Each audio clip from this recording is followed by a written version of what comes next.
truffles with sour cherries for Christmas. And they will be delicious and nutritious, which is the idea of all my food. So I'm going to melt some beautiful raw coconut oil. This one's from Fiji and the one that I like best. And I'm putting it into a bowl that's got warm water. If you want it to stay raw, then don't have the temperature of that water much higher than body temperature. A little bit higher, so just do it by feel. This is raw cacao butter, and you can see this nice big lump of it here. I've chopped it into little bits, and that way it will melt really quickly. Melted. They look this beautiful colour.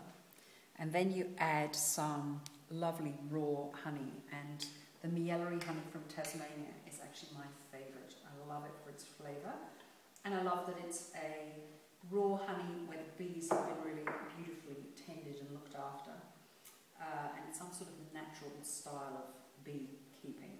So I'm putting my raw cacao in there, and just a pinch of mineral-rich Celtic sea salt, which brings all the flavours together. When you're making something you want to be sweet, a little bit of salt will actually make it taste sweeter. Mix those together, and then I'm also adding to this the sour cherries, but you could use raisins as well, or any other dried fruit that you like, or a combination of those. And if you wanted to, you could also add some chopped crispy nuts, so some activated nuts. That's for another video.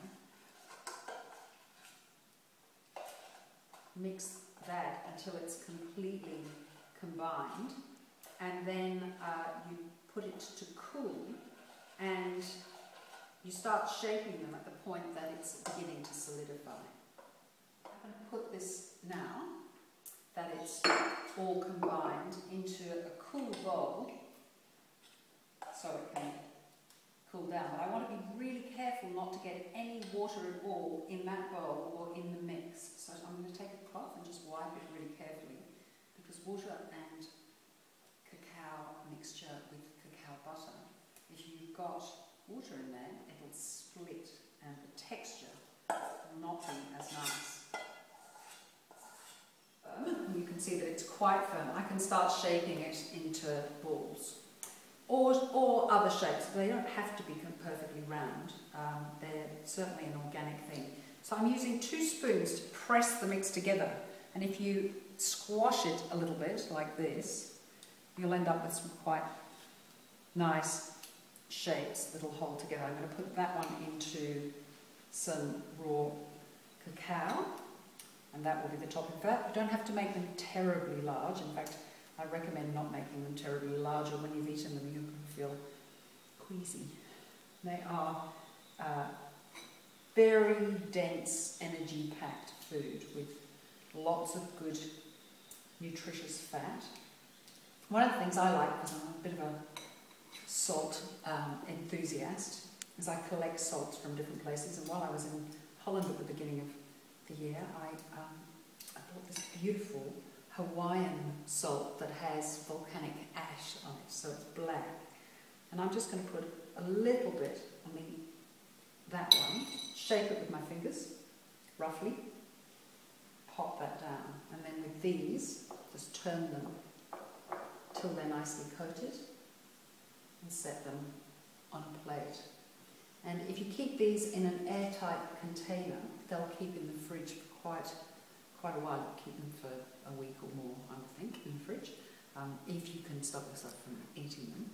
And you could package them up, but if you're going to package them up to give to people for Christmas, I would put them into a little container that you can keep in the fridge, or at room temperature. That it's just a bit warm and they'll be too soft, I think. Hand them over out of the fridge. So if you'd like more information about my classes and other services, I work as a food coach and cater and talk incessantly about whole foods and their benefits and how to make them the most nutritious possible. You can go to foodbyhollydavis.com.